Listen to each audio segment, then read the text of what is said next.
Doctor Anees Ali's mind വെൽനസിന്റെ YouTube ചാനലിലേക്ക് എല്ലാ പ്രേക്ഷകർക്കും സ്വാഗതം.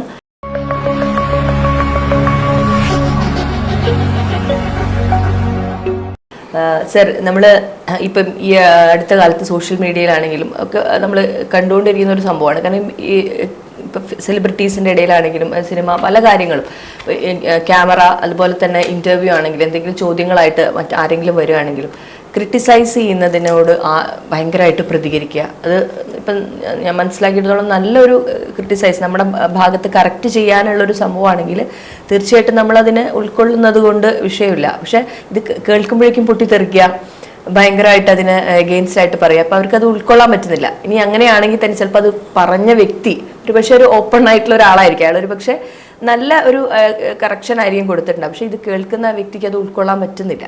പിന്നെ അയാളോട് ദേഷ്യം, ഉള്ളിലൊരു ഒരു പക പോലെ വയ്ക്കുക. അപ്പം ഈ ഒരു ഇങ്ങനെയുള്ള ഒരു സംഭവത്തിനോട് സാറിന് ഇതിന് രശ്മി രണ്ട് തരത്തിൽ നമ്മൾ ഇവാലുവേറ്റ് ചെയ്യണം. അതായത് ഒരാൾ ക്രിട്ടിസൈസ് ചെയ്യുന്നു, ഒരാൾ ക്രിട്ടിസൈസ് ചെയ്യപ്പെടുന്നു, അങ്ങനെയാണല്ലോ ഇവിടെ അല്ലേ? അപ്പോൾ ക്രിട്ടിസൈസ് ചെയ്യുന്ന ഞാൻ നിങ്ങളെ ക്രിട്ടിസൈസ് ചെയ്യുമ്പോൾ എൻ്റെ ഒരു മെൻറ്റാലിറ്റി കൂടി കൺസിഡർ ചെയ്യണം. എൻ്റെ മെൻറ്റാലിറ്റി ഏത് തരത്തിലാണ്, ഓരോരുത്തരുടെ പേഴ്സണാലിറ്റിക്ക് അനുസരിച്ചിരിക്കും ഇതൊക്കെ. എൻ്റെ മെൻറ്റാലിറ്റി നിങ്ങളെ തറ പറ്റിച്ച് കാണിക്കാനാണ് ഉദ്ദേശം എന്നുള്ള രീതിയിലാണെങ്കിൽ ഞാൻ അത്തരത്തിലായിരിക്കും നിങ്ങളെ അതിന് മുതിരുന്നത്.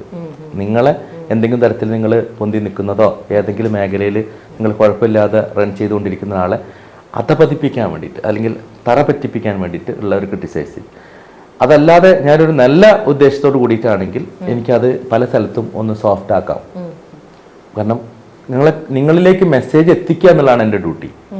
നിങ്ങൾ ആ ചെയ്ത ഹാബിറ്റ് ശരിയായില്ല രശ്മി എന്നാണ് എൻ്റെ ഉദ്ദേശം. അത് ബാക്കിയുള്ള 4 ആൾക്കാരുടെ മുമ്പിൽ നിങ്ങൾ ചിലപ്പോൾ ഒരു ഫെയിം ആയിട്ടുള്ള ഒരാളാണെങ്കിൽ നിങ്ങളുടെ മുമ്പിൽ, ഇനി ഫെയിം ഒന്നും അല്ലാത്തൊരു സാധാരണക്കാരനാണെങ്കിലും മറ്റൊരു മുമ്പിൽ പെട്ടെന്ന് താവുമ്പോൾ നിങ്ങളൊരു ഈഗോ അവിടെ വർക്ക് ചെയ്യും. നിങ്ങൾക്ക് നിങ്ങളുടേതായ ഒരു വ്യക്തിത്വം കിട്ടിയില്ല, നിങ്ങളൊരു ഇൻസൾട്ട്. അതേ കാര്യം തന്നെ ഞാനൊന്ന് മാറ്റി നിർത്തി ചിലപ്പോൾ നിങ്ങളോട് പറയാണ്, രശ്മി അതല്ല കേട്ടോ, നിങ്ങൾ ഇങ്ങനെ ഒന്ന് ചെയ്യണം, ഇത് ചെയ്ത് ശരിയായില്ല, ഇങ്ങനെ പറഞ്ഞാൽ ശരിയായില്ല എന്ന് പറഞ്ഞാൽ ചിലപ്പോൾ നിങ്ങളെ മനസ്സത് അക്സെപ്റ്റ് ചെയ്യാനും അതിനെ അംഗീകരിക്കാൻ ചെയ്യണം. പക്ഷേ മറ്റുള്ളവരുടെ മുമ്പിൽ വന്ന ഷെയിം, നിങ്ങൾ ഉണ്ടാക്കിയെടുത്ത കുറേ നിങ്ങൾക്ക് ഉണ്ടായാൽ പ്രസക്തിയും കാര്യങ്ങളൊക്കെ ഒരു നിമിഷം കൊണ്ട് ഇയാളത് അധപ്പതിച്ചു കാണും. അപ്പോൾ രണ്ട് തരത്തിൽ എങ്ങനെയാണ് എന്ത് ഉദ്ദേശം വെച്ചിട്ടാണോ അവതരിപ്പിച്ചതെന്നുള്ളതാണ്, ആ ഉദ്ദേശ ശുദ്ധിയാണ് നമ്മളവിടെ നോക്കേണ്ടത്. അപ്പോൾ അങ്ങനെ ഇപ്പം ഞാനൊരു സ്ട്രൈറ്റ് ഫോർവേഡ് ആയിട്ടുള്ള ഒരാളാണ് എന്ന് നിങ്ങൾക്ക് ആദ്യം അറിയാം എൻ്റെ ഒരു ക്യാരക്ടറിൻ്റെ ഭാഗമായിട്ടാണെങ്കിൽ ഒരുപക്ഷെ നിങ്ങൾക്ക് അത്ര ഹേർട്ട് ചെയ്യില്ല. കാരണം ഡോക്ടറുടെ ക്യാരക്ടർ അങ്ങനെയാണ്, അതിൻ്റെ ബേസിൽ പറഞ്ഞതാണ്. അല്ലാതെ അദ്ദേഹത്തിന് വേറൊരു പ്രശ്നങ്ങളൊന്നും ഉണ്ടാവാൻ ചാൻസ് ഇല്ല, കാരണം ഞങ്ങൾ വളരെ ഫ്രണ്ട്സാണ് എന്ന് പറയുന്നവരുണ്ട്. അതല്ല ഭയങ്കര ലോയും കാണിച്ച് പെട്ടെന്ന് ആളുകളെ മുമ്പിലെത്തുമ്പോൾ പെട്ടെന്ന് വേഷം മാറി, മീൻസ് ആ ഒരു നിങ്ങളങ്ങോട്ട് തറ പറ്റിക്കുന്ന ഒരു ക്യാരക്ടറുണ്ട്. അങ്ങനെ ആകുമ്പോൾ സ്വാഭാവികമായിട്ടും എതിർകക്ഷിക്ക് അതിനെ പ്രതിരോധിക്കാനുള്ള പ്രതിരോധ ശക്തി ഇല്ലെങ്കിൽ ഡെഫിനറ്റ്ലി നിങ്ങൾക്കത് പലതരത്തിലുള്ള വികാരങ്ങൾ നിങ്ങളിൽ രൂപപ്പെടും. ഒന്ന് നിങ്ങൾ പറഞ്ഞ മാതിരി വിദ്വേഷം അതൊക്കെ ഉണ്ടാവും, ഒരു എന്താ പറയുക ഒരു ദേഷ്യം ഒക്കെ ഡെവലപ്പ് ചെയ്യും, അങ്ങനെയുള്ളതുണ്ടാവാം. അല്ലെങ്കിൽ നിങ്ങൾക്ക് ഭയങ്കര ഡിപ്രസീവ് ഫീച്ചേഴ്സ് ചിലപ്പോൾ ഡെവലപ്പ് ചെയ്യാം. നിങ്ങൾ അതോടുകൂടി ഡൗൺ ആവും, നെഗറ്റീവ് തോട്ട്സ് നിങ്ങളെ പിടിച്ചു പറ്റിയിട്ട് ഇങ്ങനെ കൊണ്ടൊന്നും കഴിയില്ല എന്നുള്ള സെൽഫ് ഇവാലുവേഷൻ നടത്തി നിങ്ങൾ തന്നെ ഒരു ഡിപ്രസ്ഡ് മൂഡിലേക്കൊക്കെ പോയേക്കാം. അങ്ങനെ പല സിറ്റുവേഷൻ, കാരണം നിങ്ങളൊന്നിനും കൊള്ളരാത്ത ആളായിട്ട് ചിത്രീകരിക്കും. ഇപ്പോൾ നമ്മളൊക്കെ പലപ്പോഴും എനിക്ക് ഇതിനെപ്പറ്റിയൊക്കെ പറഞ്ഞ് കേട്ടറിവേ ഉള്ളൂ. എനിക്കും ഇപ്പോൾ ഈ ഡാൻസ് ഇതിനൊക്കെ അരങ്ങേറ്റത്തിനൊക്കെ വളരെ ഇമ്പോർട്ടൻസ് കൊടുക്കും കുട്ടികൾക്കൊക്കെ, അല്ലേ? ആദ്യമായിട്ട് ഡാൻസ് പഠിപ്പിക്കുന്ന ഒരു കുട്ടീനെയൊക്കെ. അപ്പോൾ നമ്മൾ ആ ഗുരുനാഥന്മാരുടെ അടുത്തും അവരെ പഠിപ്പിച്ച ആൾക്കാരുടെ അടുത്തുനിന്നൊക്കെ എല്ലാ അനുവാദങ്ങളും അനുഗ്രഹങ്ങളും കിട്ടിയിട്ടാണ് അതിൻ്റെ ആ മുഹൂർത്തം ടൈം വരെ നോക്കുന്ന ആളുകളുണ്ട്, ഉണ്ടല്ലോ അല്ലേ? അതൊക്കെ നോക്കിയിട്ട് നമ്മൾ ആദ്യം ടെമ്പിളിലും ഒക്കെ പോയിട്ടൊക്കെ പ്രാർത്ഥിച്ച് അതിൻ്റെയൊക്കെ ഇതിലേക്ക് എത്തി. കാരണം ആദ്യത്തെ അരങ്ങേറ്റമാണ്, അതിനൊക്കെ ഭയങ്കര ഇമ്പോർട്ടൻസ് കൊടുക്കണം. അതൊക്കെ ഇപ്പോൾ ജനറലി എടുത്ത് നോക്കാൻ എന്ത് അരങ്ങേറ്റം എന്നൊക്കെ ചിന്തിക്കുന്ന ആൾക്ക് ഇപ്പം എന്താണുള്ളത്, അല്ലേ? അങ്ങനെ ഒന്നുമില്ല. അപ്പം അതിൻ്റെ ആ ഒരു ഗുരുദക്ഷിണ ഇതൊക്കെ കിട്ടിയിട്ട് പോകുമ്പോൾ അതിൻ്റെതായിട്ടുള്ള ആ ഒരു സംസ്കാരം ഡിസിപ്ലിൻ ഒക്കെ ഉണ്ട്. അപ്പം അങ്ങനത്തെ ആൾക്ക് പെട്ടെന്ന് ഇപ്പോൾ കറണ്ട് പോവാണ്, ആ കുട്ടിക്ക് ആദ്യമായിട്ടൊരു പെർഫോമൻസ് ആണ്, കറണ്ട് പോവാണ്, അല്ലെങ്കിൽ എന്തെങ്കിലും ഡിജിറ്റൽ എന്തെങ്കിലും ഒരു മിസ്റ്റേക്ക് വരികയാണെന്ന് വെച്ചെങ്കിൽ അത് തൽക്കാലം കുറച്ച് സമയത്തിന് ഒരു ഇൻട്രപ്ഷൻ ഉണ്ടാവുകയാണെങ്കിൽ കൂടി ആ കുട്ടിയെ സംബന്ധിച്ച് ഭയങ്കര ഷോക്കാണ് സംഭവം. അതൊരു മെക്കാനിക്കൽ എററാണ് അവിടെ സംഭവിച്ചത്, ആ കുട്ടീൻ്റെ ഫോൾട്ടൊന്നും അല്ലെങ്കിലും ആ കൊച്ചിനെ സംബന്ധിച്ചിട്ട് ആദ്യത്തിലൊരു പെർഫോമൻസിലൊക്കെ അങ്ങനെ സംഭവിക്കും. ഇനി അല്ലാത്തൊരു പെർഫോമൻസ് ആണെങ്കിൽ പോലും അതിൽ അങ്ങനെ ഒരു എറർ വരുന്നത് ഭയങ്കര ഒരു പ്രശ്നമാണ്. അവർ ഭയങ്കര മൂഡ് ഔട്ടിലേക്കൊക്കെ പോകും. കാരണം പിന്നീട് അത് 5 മിനിറ്റ് കഴിഞ്ഞ് രണ്ടാമത് റീപ്ലേ ചെയ്തിട്ട് ഒക്കെ ആക്കിയാൽ പോലും നമുക്കൊക്കെ അഡ്ജസ്റ്റ് ചെയ്യാൻ പറ്റിയാലും അവർക്കൊന്നും അഡ്ജസ്റ്റ് ചെയ്യാൻ പറ്റില്ല. അത്രയും അതിൻ്റെ ആ ഇമ്പോർട്ടൻസ്. അപ്പോൾ ഓരോരുത്തർ അതിനെ എടുക്കുന്ന രീതിയാണ്.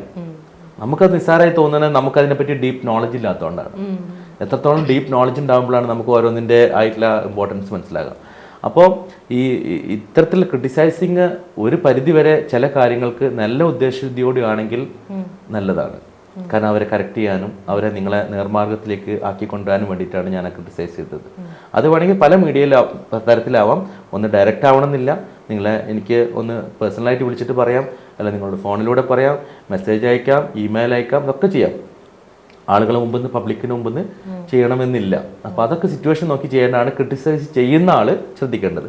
ഏറ്റുവാങ്ങുന്ന ആൾക്ക് ഡിപ്പെൻസ് അദ്ദേഹത്തിൻ്റെ പേഴ്സണാലിറ്റി അനുസരിച്ചിട്ട് റെസിസ്റ്റൻസ് കുറവുള്ള ആൾ, പ്രതിരോധ ശക്തി കുറവുള്ള ആളാണെങ്കിൽ ചിലപ്പോൾ ഇതിനെ പ്രതികരിക്കുന്നത് ചിലപ്പോൾ പലതരത്തിലായിരിക്കും. പെട്ടെന്ന് ദേഷ്യം വരും, എടുത്ത് ചാടി ഭയങ്കര വർത്തമാനങ്ങൾ പറയും, അറുത്ത് മുറിച്ചങ്ങ് പറയും. പിന്നെ അടുത്ത നിമിഷം തന്നെ ഒരു 5 മിനിറ്റ് റിലാക്സേഷൻ കൊടുത്തു കഴിഞ്ഞാൽ ചിലപ്പോൾ വളരെ കൂളാവും. അപ്പോൾ ആ സിറ്റുവേഷൻ മനസ്സിലാക്കി കഴിഞ്ഞാൽ പിന്നെ നമ്മൾ വേസ്റ്റ് ഔട്ട് ആക്കരുത്, നമ്മളിങ്ങനെ കത്തിച്ചു കൊടുക്കരുത്. അപ്പം ഞാൻ എൻ്റെ ഒരു ക്യാരക്ടർ അങ്ങനെയെന്ന് അറിഞ്ഞു കഴിഞ്ഞാൽ പിന്നെ നിങ്ങൾ ഒന്ന് കാമായി തരികയാണ് ബെറ്റർ. അതാണ് നമ്മൾ ശ്രദ്ധിക്കേണ്ടത്. അല്ലെങ്കിൽ നിങ്ങളപ്പോൾ തിരിച്ചും പറഞ്ഞു കഴിഞ്ഞാൽ ഞാൻ അങ്ങോട്ടും പറയും, നിങ്ങളിങ്ങോട്ടും പറയും, അവസാനം ഭയങ്കര ക്ലാഷ് ആവും. ആരെങ്കിലും ഒരാളൊന്ന് കുറഞ്ഞ് കൊടുത്തിട്ട് അതിന് തീരുമാനം ഉണ്ടാക്കണം. ഇതാണ് നമ്മൾ ശ്രദ്ധിക്കേണ്ടത്. അപ്പോൾ ക്രിട്ടിസൈസിങ് ഒരു പരിധിവരെ നല്ലതാണ്.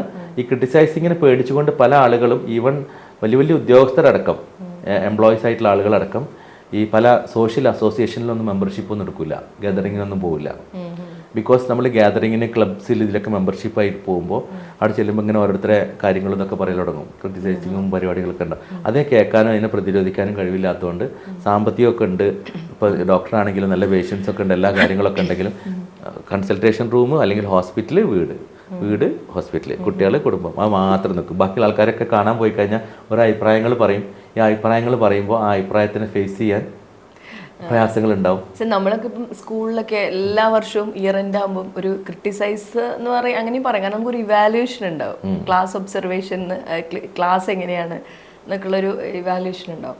അപ്പോൾ അതിൽ പോസിറ്റീവും പറയും, നെഗറ്റീവും പറയും. അപ്പം നമുക്ക് ചിലപ്പോൾ നമ്മളെ ഭാഗത്ത് ശരിയുള്ളത് ആയിരിക്കും, പക്ഷെ അവരുടെ കാഴ്ചപ്പാടോ വിലയിരുത്തൽ കൊണ്ടോ അവർ അങ്ങനെ മനസ്സിലാക്കിയതോ ആവും. ചിലപ്പം സാറ് പറഞ്ഞ മാതിരി അതിൽ ശരിയും ഉണ്ടാവും. അപ്പം നമ്മളത് മിണ്ടാതിരുന്ന് ഡീൽ ചെയ്യാതല്ലാതെ രസകരമായ ഒരു സംഭവം ഉണ്ടായിക്കൊള്ളുന്നില്ല. ഇത് പറഞ്ഞപ്പോൾ ഒരു രസകരമായ സംഭവം ഞാൻ എൻ്റെ ഓർമ്മയിലൊന്ന് പറയാം.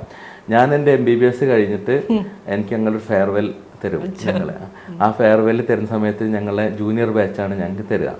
ആ സമയത്ത് ഞങ്ങളൊരു ഞങ്ങൾ SSMC എന്ന് പറഞ്ഞാൽ ഞങ്ങളെ മെഡിക്കൽ കോളേജ് മിസ്റ്റർ SSMC പറഞ്ഞ ഒരാളെ ഞങ്ങൾ തിരഞ്ഞെടുക്കും എന്നൊക്കെ പറഞ്ഞിട്ടാണ് ചെയ്യാം. അപ്പോൾ ഓരോ ഞങ്ങളെ ബാച്ചിൽ നിന്ന്, ഞങ്ങൾ ഔട്ടാവുന്ന ബാച്ചിൽ നിന്ന് കുറച്ച് ആളുകൾ ഇവർ സെലക്ട് ചെയ്യും. ഇവർക്ക് എന്തെങ്കിലും ഒരു കോമഡി കിട്ടുന്ന ആൾക്കാരായിരിക്കും ഇവർ സെലക്ട് ചെയ്യാം.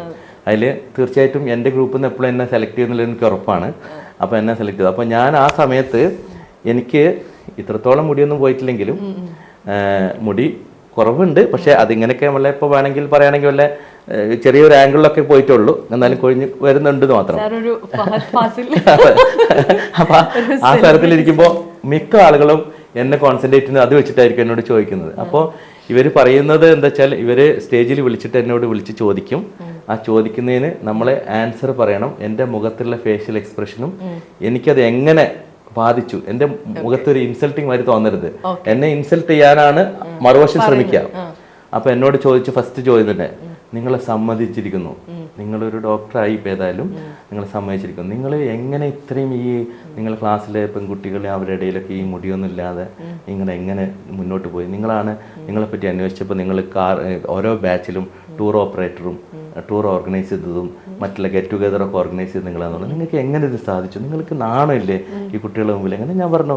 അപ്പോൾ ഞാൻ അതിന് കൊടുത്ത മറുപടി, നമ്മളൊക്കെ മെഡിക്കൽ ഡോക്ടേഴ്സ് ആയല്ലോ. ഇപ്പോൾ ഫസ്റ്റ് ഇയർ ചെല്ലുമ്പോൾ തന്നെ കാണുന്നത് അനാട്ടമി, ഫിസിയോളജി, ബയോകെമിസ്ട്രി എന്നുള്ള സബ്ജക്റ്റാണ് നമുക്ക് ഫസ്റ്റ് ഇയർ MBBSനുള്ളത്. ആ സബ്ജക്റ്റിൻ്റെ ഓരോ ലാബിലേക്ക് പോകുമ്പോഴും അവിടെ വലിയ വലിയ മഹാന്മാരുടെ ഫോട്ടോസൊക്കെ വെച്ചിട്ടുണ്ട്. അതിൽ മെജോറിറ്റി ആളുകൾക്കും മുടിയില്ല. അപ്പോൾ ഇത് ബുദ്ധിയുള്ളവർക്ക് കിട്ടുന്നതാണ്, അത് എല്ലാവർക്കും കിട്ടുന്നതല്ല. ഇനിയിപ്പോൾ നിങ്ങൾ അങ്ങനെ ആവണം എന്ന് വിചാരിച്ചു കഴിഞ്ഞാൽ നിങ്ങളത് ഷേവ് ചെയ്ത് കഴിഞ്ഞാലും നിങ്ങൾക്ക് നാളെ മുളച്ചു വരും. എനിക്ക് മുളച്ചു വരത്തില്ല. അതാണ് അതിൻ്റെ എന്ന് പറഞ്ഞു. അങ്ങനെ അതൊക്കെ പറഞ്ഞ് കുറേ ചോദ്യങ്ങളൊക്കെ ചോദിച്ചാൽ അവർ നമ്മളെ സെലക്ട് ചെയ്തു. അപ്പോൾ ഞാൻ പറഞ്ഞുകൊണ്ടെന്ന് വെച്ചാൽ നമ്മൾ ഇതിൽ ഫീൽ ചെയ്ത് മൂഡ് ഔട്ടായിട്ട് നിൽക്കുകയാണെങ്കിൽ നമുക്ക് അതിലൂടെ പിന്നെ പല ഡിപ്രഷനിലേക്കും പലതിലേക്കും പോകും. ഇപ്പം ഞാനിപ്പോൾ നിങ്ങൾക്കറിയാം പല മാർഗങ്ങളുണ്ട് ഇതിന്. ഇപ്പോൾ ഈ ബാൾഡ്നെസ് കവർ ചെയ്യാൻ പല മാർഗങ്ങളുണ്ട്, പല ആക്ടേഴ്സും. പക്ഷെ എനിക്ക് അതിലേക്ക് താല്പര്യമില്ല. എൻ്റെ ഐഡന്റിറ്റി തന്നെ മാറുകയാണ്. എനിക്ക് അതിനോട് ഒരു താല്പര്യമില്ല. ഞാൻ അതിനെ ഒരു സ്റ്റേജിൽ പോലും അതിനൊരു ഇമ്പോർട്ടൻ്റ് ആക്കി എടുത്തിട്ടില്ല. കാരണം natural style as your individual style. പക്ഷേ സാറിന്റെ ഈ ഒരു സൗന്ദര്യത്തിന്റെ മാറ്റ് ചിലപ്പോൾ അവിടെ കുറഞ്ഞു പോയാൽ ഈ ഒരു ഇതായിരിക്കും സാറിന്റെ ഒരു സൗന്ദര്യം. അല്ല, അത് എന്തായിക്കോട്ടെ, ആർട്ടിഫിഷ്യൽ എന്തായാലും ആർട്ടിഫിഷ്യലാന്ന് വിശ്വസിക്കുന്ന ആളാണ് ഞാൻ. എന്താണെങ്കിലും അതിനെ മെയിൻറ്റെയിൻ ചെയ്യാനും അതിനെ നമ്മളെ മനസ്സിലാക്കിയിട്ട് ഇപ്പം ചിലവരൊക്കെ പറയും, ടീനേജേഴ്സിലൊക്കെ ആണെന്ന് പറയും സ്നേഹങ്ങൾ, ഇഷ്ടങ്ങൾ ആർക്കും ഇഷ്ടപ്പെടില്ല. ഓക്കെ, അങ്ങനെ ആവട്ടെ. നമ്മളെ മനസ്സിലാക്കിയിട്ട് ഇഷ്ടപ്പെടുന്നവർ ഇഷ്ടപ്പെടും, മനസ്സിലായില്ല. അല്ലാതെ നമ്മുടെ രൂപത്തിന് ഭാവത്തിന് മാത്രമല്ലല്ലോ ഇമ്പോർട്ടൻസ്. അപ്പൊ അങ്ങനെ ആ സെൻസിൽ എടുക്കുകയാണെങ്കിൽ നമുക്ക് എന്താവും, എല്ലാത്തിനും ഒരു അതിനെ ഫേസ് ചെയ്യാനുള്ള ഒരു പ്രതിരോധ ശക്തി കിട്ടും. അതല്ലെങ്കിൽ ഒരു മൂഡ് ഔട്ട് വരും. ഇപ്പൊ ഈവൻ കോളേജുകളൊക്കെ നിക് നെയിം നമുക്ക് ഓരോരുത്തർക്ക് ഇടും. ഈ നിക് നെയിം ഇടുന്നതിന് എന്തിനാണ്, നിങ്ങളെ ക്രിട്ടിസൈസ് ചെയ്യല, ഒരു തരത്തിൽ നിങ്ങളെ താഴ്ത്തിക്കെട്ടലാണ്. അതിന് നിങ്ങൾക്ക് ഫീൽ ചെയ്യുന്നുണ്ട് തോന്നിക്കഴിഞ്ഞാൽ അവർ പിന്നെ വിളിച്ചുകൊണ്ടേയിരിക്കും. നിങ്ങൾക്ക് ഫീൽ ചെയ്യുന്നില്ല, നിങ്ങൾ ഹീറോ നോക്കാന്ന് വെച്ചാൽ അവർ വിളി നിർത്തും ചെയ്യും. അപ്പൊ അങ്ങനെയല്ല. അപ്പൊ അത് ആ സെൻസിൽ നമ്മൾ എടുക്കണം. ഏത് സെൻസിൽ നമ്മൾ എടുക്കണോ അതനുസരിച്ചിരിക്കും. അതിനുള്ള പ്രതിരോധ ശക്തി ഇല്ലാത്തവരാണെങ്കിൽ അവരോട് നമ്മൾ വല്ലാതെ അങ്ങനത്തെ സിറ്റുവേഷന് പോകരുത്. കാരണം അവർ എടുത്തുചാട്ടത്തിൽ പലതും ചെയ്തു കൂട്ടിന്ന് വരും. വെറുതെ ഒരു വിദ്വേഷവും ഗ്രഡ്ജും ഒക്കെ വന്നിട്ട് പല കൊലപാതകങ്ങളും ഒക്കെ സംഭവിക്കുന്നത് കണ്ടിട്ടുണ്ട്. നിങ്ങൾ തന്നെ കണ്ടിട്ടുണ്ടാവും. ഇപ്പോൾ പല പ്രേമ ലേഖനങ്ങളൊക്കെ കൊടുത്ത് നിരസിച്ച പല കേസുകൾക്കും പിന്നെ പോയിട്ട് അവരെന്നെ സെൽഫായിട്ട് പോയി ഇരുന്ന് ചിന്തിക്കുമ്പോൾ ഒരു വിദ്വേഷം വന്നിട്ട് അവളങ്ങനെ ജീവിക്കണ്ട, അവളങ്ങനെ ഞാൻ ജീവിക്കാൻ സമ്മതിക്കില്ല എന്നൊക്കെ പറഞ്ഞിട്ടാണ് പിന്നെ ആ ഒരു മെൻ്റൽ സ്റ്റാറ്റസിലാണ് പിന്നെ വന്നിട്ട് ആസിഡ് ഒഴിക്കലും കൊലപാതകങ്ങളൊക്കെ നടക്കുന്നത്. പിന്നെ അപ്പം എന്നെ പിടിച്ചിട്ട് ജയിലിലിടുന്നോ, എന്നെ ജീവപര്യന്തം അല്ലെങ്കിൽ എന്നെ തൂക്കുകൊലക്കുണ്ടോ, ആ ചിന്ത എൻ്റെ മൈൻഡിൽ വരുന്നില്ല. എൻ്റെ മൈൻഡ് അപ്പം റെസ്റ്റ്ലെസ് ആണ്. ആ റെസ്റ്റ്ലെസ് മൈൻഡ് എന്നോട് സംസാരിക്കുന്നത് വെച്ചാൽ എന്ത് കോൺസിക്വൻസ് വന്നാലും അവളെ ജീവിക്കാൻ അനുവദിക്കരുത്, അല്ലെങ്കിൽ അവനെ ജീവിക്കാൻ അനുവദിക്കരുത്. ആ ഒരു സിറ്റുവേഷൻ മാത്രം. അപ്പോൾ ആ ഒരു സിറ്റുവേഷനിലേക്ക് എത്തിക്കാൻ നമ്മളൊരിക്കലും ശ്രമിക്കരുത്. നല്ല ഇതൊക്കെ മനസ്സിൻ്റെ ഓരോ അവസ്ഥകളാണ്. ആരും കൽപ്പിച്ചുകൂട്ടി ചെയ്യുന്നതല്ല. ചില സിറ്റുവേഷനിലേക്ക് എത്തുമ്പോൾ എത്തിപ്പെടുന്നതാണ്. അതില്ലാതിരിക്കാനാണ് നമ്മൾ പലപ്പോഴും, അല്ലെങ്കിൽ അത്ര സാഹചര്യം ഇല്ലാതിരിക്കാനാണ് നോക്കേണ്ടത്. അപ്പോൾ നല്ല സുഹൃത്തുക്കൾ, ഇപ്പം ഞാനിപ്പോൾ നിങ്ങളെ ക്രിട്ടിസൈസ് ചെയ്യുകയാണെങ്കിലും എൻ്റെ ഒരു നല്ല സുഹൃത്ത് ഇത് കേട്ടുകൊണ്ടിരിക്കുന്നുണ്ടെങ്കിൽ ആ സുഹൃത്ത് എന്നോട് പറയേണ്ടത്, നീ അങ്ങനെ പറയാൻ പാടില്ലായിരുന്നു, രശ്മിയോട് അങ്ങനെ പറയാനില്ല, നീ ഒന്ന് സോറി പറഞ്ഞേക്കുക, അല്ലെങ്കിൽ അങ്ങനെ ഇല്ല എന്ന് പറഞ്ഞേക്കെന്ന് പറയാൻ വേണ്ട. അതിൽ ഞാൻ എൻ്റെ താഴ്ചയല്ല നോക്കണ്ടേ. ഞാൻ അടുത്ത നിമിഷം ഞാൻ അങ്ങനെ പറഞ്ഞിട്ടുണ്ടെങ്കിലും രശ്മി ഞാൻ വിളിച്ചിട്ട് പറയാണ്, രശ്മി സോറി കേട്ടോ, ഞാൻ അപ്പോഴത്തെ ഒരു ഇൻസിഡൻറ്റിൽ അങ്ങനെ പറഞ്ഞു പോയതാന്ന് പറഞ്ഞാൽ ഒരു പക്ഷേ അത് ഡൗൺ ആവും. അല്ലെങ്കിൽ നിങ്ങളെ മനസ്സ് അതിൻ്റെ ഡീപ്പിലേക്ക് പോയിട്ട് വേണ്ടാത്തരത്തിലേക്കൊക്കെ ആയേക്കാം, ചിലപ്പോൾ ആവണമെന്നില്ല. അപ്പം അത് എപ്പോഴും ശ്രദ്ധിക്കണം. നമ്മൾ കാരണം മറ്റൊരാൾക്കൊരു ആപത്തും സംഭവിക്കരുത് എന്നുള്ളത് ചിന്തിക്കണം. ഡോക്ടർ അനീസ് അലീസ് മൈൻഡ് വെൽനസിന്റെ ഈ എപ്പിസോഡ് ഇവിടെ പൂർണ്ണമാവുകയാണ്. അടുത്ത എപ്പിസോഡിൽ നമുക്ക് വീണ്ടും കാണാം. ഒരുപാട് നിങ്ങളുടെ ചോദ്യങ്ങൾക്ക് ഉത്തരം നൽകാനായിട്ട് സാർ ഇവിടെ ഉണ്ട്. അപ്പോൾ താങ്ക് യു വെരി മച്ച്.